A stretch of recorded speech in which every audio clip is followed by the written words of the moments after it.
Bagaimana cara operasionalkan aplikasi untuk jasa kuli atau tukang ya. Jadi di sini kita bikin dulu daftar list nama kulinya atau tukangnya.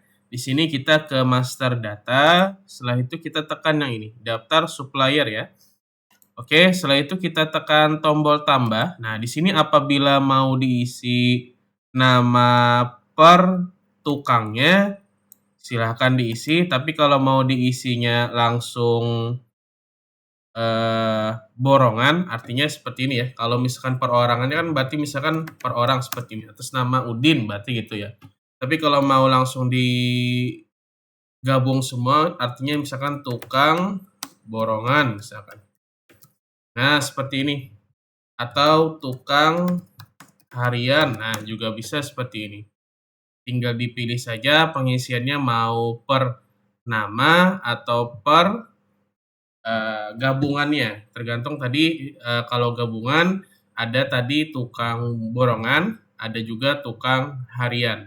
Kalau yang list perorangannya tadi harus diisi dengan nama per tukangnya. Ini saya contohkan misalkan tukang borongan. Nah, seperti ini ya. Oke, kalau sudah kita tekan simpan. Nah, setelah itu kita exit. Sekarang kita ke fitur master data, tekan yang ini, daftar item. Setelah itu kita tekan tambah, di sini kita masukkan kodenya, misalkan 0001 seperti ini. Enter. Setelah itu tekan OK. Setelah itu kita tinggal masukin aja di sini jasa fondasi misalkan. Nah, seperti ini. Enter. Setelah itu jenisnya jasa ya. Enter. Setelah itu satuan nih, satuan barang maksudnya ini kita hitung berapa meter fondasi yang kita kita ukur untuk fondasinya. Misalkan kita mau bikinnya per satu fondasinya itu per meter contoh hitungannya ya. Misalkan per meter. Nah, seperti ini. Setelah itu kita klik kodenya, kode pemasangan kita pilih aja di sini tukang borongan misalkan. Setelah itu kita centang jasa. Nah, seperti ini aja. Lalu kita tekan simpan. Oke, kalau sudah kita tekan exit. Setelah itu kita input ke sini. Pembelian, daftar pembelian seperti biasa, tekan kode pemasok, pilih yang tukang borongan, tekan enter. Kita masukin nomornya sesuai dengan tanggal inputannya, misalkan 17.06.2025. Nah, enter lagi. Setelah itu tinggal kita masukin aja di sini, kita isinya misalkan ada 10 meter pondasi yang dibikin, berarti 10 ya. Nah, ini berarti 10 meter berarti. Nah, tinggal nanti di sini isi silakan di kolom harga modal. Nah, di pojok kiri ini isinya ya, harus pojok kiri ini, jangan di sini, tapi harus di pojok kiri ini isinya. Nah, seperti ini. Kita masukkan di sini, misalkan untuk jasa per meternya anggaplah misalkan 15.000 misalkan. Nah, seperti ini ya. Pojok kanan yang 0 itu di enter saja nanti, akan kekat sendiri. Enter. Nah, sudah. Setelah itu tinggal kita arahan, ini keisi 150 ya. Kita ulang lagi, pojok kiri ini. Nah, 115.000 misalkan. Nah, seperti ini ya. Enter. Oke, sudah. Setelah itu kita isi di kolom kode barang ini.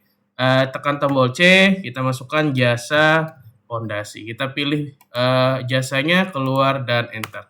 Nah, di sini. Berarti untuk yang 10 meter berarti borongannya 150.000. Oke, kalau ini mau dicatatkan hutang dulu, tidak dibayarkan, kita tekan F7.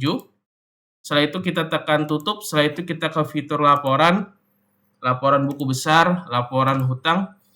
Cari data pemasok, kita masukkan di sini jasa, borongan ya, tukang borongan, kita pilih keluar dan oke. Kita dari tanggal 01 misalkan per bulan Juni, klik yang preview. Nah, ini nanti kalau misalkan ini mau dibayarkan atau mau kita keluarkan uangnya untuk kita bayarkan hutangnya, kita tekan close preview, lakukan pembayarannya, kita proses data dulu ya. Kita ke fitur pembelian, proses data. Nah, setelah itu kita ke bayar beli, tambah, cari data pemasok, kita cari di sini tukang, pilih, keluar, oke. Setelah itu tinggal kita masukin aja di sini. Berarti bayar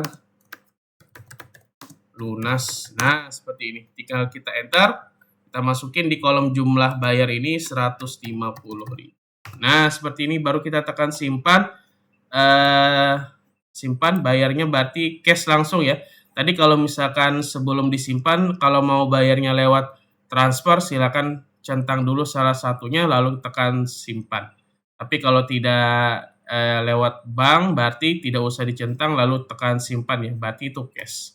Berarti kita ke fitur laporan, buku besar, utang, cari data pemasok, kita masukkan di sini tukang, borongan, pilih, keluar, dan oke. Di tanggal 01, kita klik yang Juni dan tekan preview. Nah, di sini hutangnya sudah lunas, dan di sini kas induknya pun juga sudah dilunasin. Nah, seperti ini ya. Oke. Sudah, setelah itu di sini kita lanjut ke video berikutnya. Sebentar, saya coba cek dulu waktunya tinggal berapa menit. Kalau misalkan memungkinkan, kita lanjutin aja videonya. Oke, 6 menit sekalian saya pandu lagi. Kalau misalkan mau input yang borongan, berarti, yang tukang harian, berarti kita ke fitur master data, tinggal daftar supplier, tambah, kita masukkan di sini, tukang harian. Nah, seperti ini. Lalu kita tekan simpan, exit. Setelah itu tinggal kita masukin aja kalau misalkan produk baru jasanya selain pondasi, silakan di-input seperti biasa. Kita langsung saja, berarti kita ke fitur pembelian, samain aja misalkan jasa pondasi juga. Kita pilih yang harian, enter, lalu kita masukkan 17.06.2025, enter lagi, kita masukkan di sini kuantitasnya, misalkan 5 meter misalkan ya, pondasinya. Setelah itu kita masukkan di sini di kolom harga modalnya, harga modal per meternya tadi, misalkan per meternya ada perubahan harga, misalkan jadi jadi 14.000 misalkan. Nah, seperti ini. Enter. Pojok kanan ini diabaikan saja, nanti akan kekat sendiri. Nah, kalau sudah, tekan tombol C, kita masukkan di sini jasa pondasi juga, pilih, keluar, dan enter. Nah, ini bayarnya berarti kita lakukan kredit dulu. F7, tutup. Lalu kita ke fitur laporan, buku besar, hutang. Seperti biasa, kita cek seperti biasa, tukang harian, keluar, dan oke, 01. Dan tekan Juni preview. Nah, seperti ini. Lalu tinggal kita lakukan pembayaran ke pembelian. Kita proses data dulu. Nah, setelah itu ke bayar, tambah, cari data pemasok, tukang harian. Oke, lalu kita bayarkan lunas. Kalau bayarnya lewat bank, centang bank, tapi kalau bayarnya langsung lunas tidak dicentang, lalu tekan isi di sini 70.000. Nah, lalu kita tekan simpan dan tekan exit seperti itu untuk panduan untuk operasionalkan aplikasi jasa tukang atau kuli.